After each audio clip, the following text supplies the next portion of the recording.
नमस्कार, मैं समरभूमि से रोहित शर्मा। चुनाव शुरू है और पहला चरण का मतदान हो चुका है। इसके साथ ही रिजल्ट भी आज आ गया कि लोकतंत्र कहाँ है, चुनाव आयोग कहाँ है और जीत किसकी हो रही है। सूरत में कांग्रेस के उम्मीदवार का नामांकन रद्द कर दिया गया। 8 उम्मीदवार ने नामांकन वापस ले लिया, बचे एक भाजपा के उम्मीदवार, उन्हें विजयी घोषित कर दिया गया।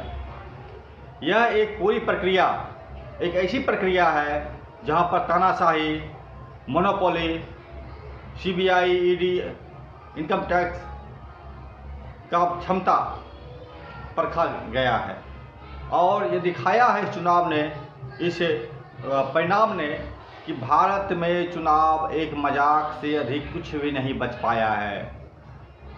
यह चुनाव एक माखौल बन गया है और इसका परिणाम चाहे कुछ भी हो, लोकतंत्र तो नहीं हो सकता।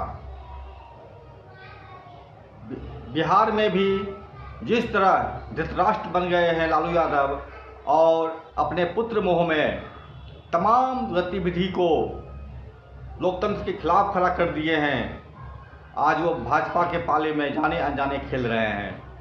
हम बात कर रहे हैं पप्पू यादव के बारे में। पप्पू यादव एक विजयी उम्मीदवार थे, लेकिन लालू प्रसाद यादव अपने कुनबे को बचाने के लिए, अपने पुत्र को बचाने के लिए, अपने धृतराष्ट्र बनकर उन्होंने पप्पू यादव के खिलाफ एक उम्मीदवार खड़ा कर दिया, जिसका परिणाम 4 जून को पता चलेगा। लेकिन इसका परिणाम पूरा बिहार भुगतेगा और जिस तरह पिछला चुनाव 2019 के चुनाव में 39 सीट भाजपा जीत के ले गई थी, ठीक वही स्थिति आज बनी है और इसमें कोई दो मत नहीं हो सकता, दो राय नहीं हो सकती है कि भाजपा 39 ही नहीं 40 के 40 सीट जीत कर ले जाएगी। आरजेडी, कांग्रेस, लेफ्ट के उम्मीदवार मुंह ताकते रह जाएंगे। सिर्फ परिणाम बताएगा कि किस तरह से जब भारत में फासिस्ट ताकतें एकजुट होकर हमला कर रही थी लोकतंत्र पर, देश के संविधान पर, तो किस तरह से धृतराष्ट्र लालू यादव ने उस ध्वस्त हो रहे संविधान को बचाने की दिशा में उठाए गए कदम को नकार दिया और धृतराष्ट्र बनकर भाजपा का ही समर्थन कर दिया। हम बात कर रहे हैं 19 के चुनाव में, जब कन्हैया कुमार एक बेहद ही लोकप्रिय उम्मीदवार थे और उनको हराने के लिए, केवल और केवल उनको हराने के लिए बेगूसराय में एक डम्मी उम्मीदवार खड़ा कर दिया गया आरजेडी द्वारा और कन्हैया को तो हरा ही दिया गया। इसके साथ साथ बिहार के सभी 39 सीट एक छोड़कर भाजपा के पाले में चला गया। परिणाम 4 जून को आएगा, लेकिन रिजल्ट आज ही आ गया जब सूरत में एक उम्मीदवार भाजपा का विजयी घोषित हो गया। यह दिखाता है, हम इसके पहले की घटना को भी अगर हम देखें तो आम आदमी पार्टी के उम्मीदवार जब गुजरात से में खड़े हुए थे, किस तरह से उनको जबरन उठाया गया, घर से निकाला गया, पुलिस के सुरक्षा में पुलिस के द्वारा उनका किडनैपिंग किया गया, उनके परिवार की किडनैपिंग कर उनको मजबूर किया गया कि वो नामांकन वापस ले और इस तरह से भाजपा ने अपने उम्मीदवार जिताने में मदद किया। ठीक यही स्थिति कांग्रेस के साथ में सूरत में हो चुकी है। नहीं जानते चुनाव खत्म होते होते ये पूरी प्रक्रिया कितने उम्मीदवारों के साथ दोहराई जाएगी, कोई नहीं जानता। CBI, ED, income tax, police, तमाम तंत्र जिस तरह से भाजपा को जिताने में लगी हुई है, इसका कोई मतलब नहीं बनेगा इस चुनाव का। ये चुनाव एक मजाक है। जैसा कि कांग्रेस के लोकप्रिय नेता राहुल गांधी बोलते हैं, ये मैच फिक्स्ड है। ये मैच फिक्सिंग है।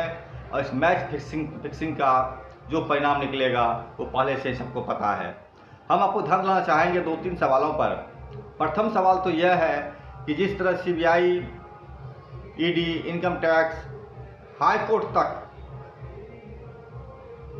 भाजपा के पक्ष में बैटिंग कर रही है, भाजपा के लिए काम कर रही है, भाजपा का बी टीम बनकर काम कर रही है और गाहे बगाहे सुप्रीम कोर्ट का भी इस्तेमाल इस रूप में हो जा रहा है। ऐसे में चुनाव का परिणाम निसंदेह भाजपा के पक्ष में जाएगा। दूसरी तथ्य स्पष्ट रूप से है कि 19 लाख EVM चोरी हो चुका है। लोगों को संदेह इस बात का भी है कि क्या जिस EVM मशीन पर वोटिंग किया जा रहा है, इसी EVM मशीन का इस्तेमाल काउंटिंग के वक्त किया जाएगा अथवा 19 लाख गायब हो चुके, चोरी हो चुके EVM का ही इस्तेमाल किया जाएगा काउंटिंग के दरमियान। इसकी पूरी संभावना है कि 2 माह के अंदर जब परिणाम निकाला जाएगा, निश्चित तौर पर वो चोरी किए गए EVM ही काम आएगा और परिणाम घोषित किया जाएगा। तीसरा तथ्य इस रूप में भी सामने आता है कि जब आप 2 महीने के लगातार जब आप गैपिंग ले रहे हैं चुनाव में, अप्रैल, मई और जून को परिणाम आएगा, तो 2 महीने तक सुरक्षा कौन करेगा EVM का?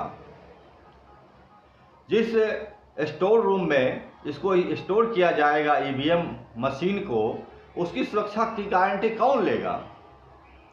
क्या यह चुनाव आयोग जो खुद भाजपा का बी टीम है, इनकम टैक्स, ED, CBI, इनके डर से इनके सामने कौन पार्टी खड़ी होगी अपने EVM की सुरक्षा करने के लिए लगातार दिन रात 24 घंटे?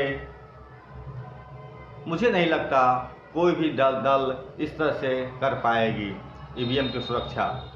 इसलिए इसकी कोई गारंटी नहीं की जा सकती है कि काउंटिंग के लिए जमा किया जाने वाला EVM मशीन व चोरी का EVM से बदल नहीं दिया जाएगा इस EVM को।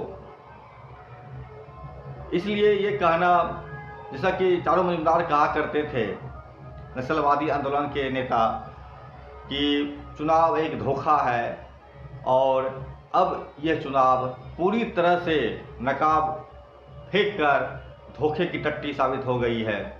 हम बात करें अगर चंडीगढ़ चुनाव के दरमियान अगर वो चुनाव बैलेट पेपर से ना होकर EVM से हुआ होता, अगर वो कैमरा वहाँ ना हुआ होता तो क्या मेयर चुनाव में धांधली को स्पष्ट तौर पर देखा जा सकता था? शायद नहीं।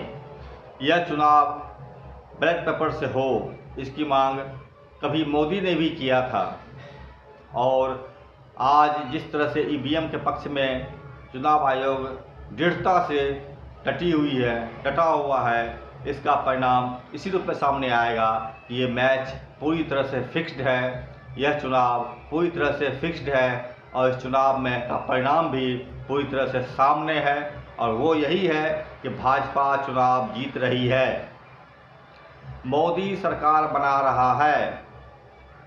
यही इस चुनाव का अभी से ही परिणाम साफ हो गया है, घोषित हो गया है।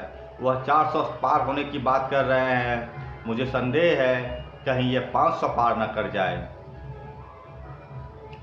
चुनाव के बारे में तमाम विश्लेषण जो आ रहे हैं उत्साहवर्धक भी हैं, निराशाजनक भी हैं, लेकिन हकीकत यही है कि ये चुनाव का कोई परिणाम नहीं है। ये चुनाव बिल्कुल ही फिजूल है। ये चुनाव जनता को बगलाने के लिए एक धोखे की टट्टी बन गई है। इस चुनाव का मैच फिक्स्ड है, इस चुनाव का कोई परिणाम निकलने वाला नहीं है। इस चुनाव के सहारे जो फासिस्ट को रोकने की बात कर रहे हैं वह संभव नहीं है और यही इस चुनाव का अंतिम निर्णय है कि भाजपा चुनाव जीत गई है।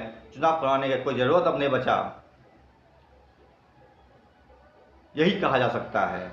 चारू मजूमदार ने बिल्कुल दुरुस्त कहा था, शायद वही सच है इस चुनाव का।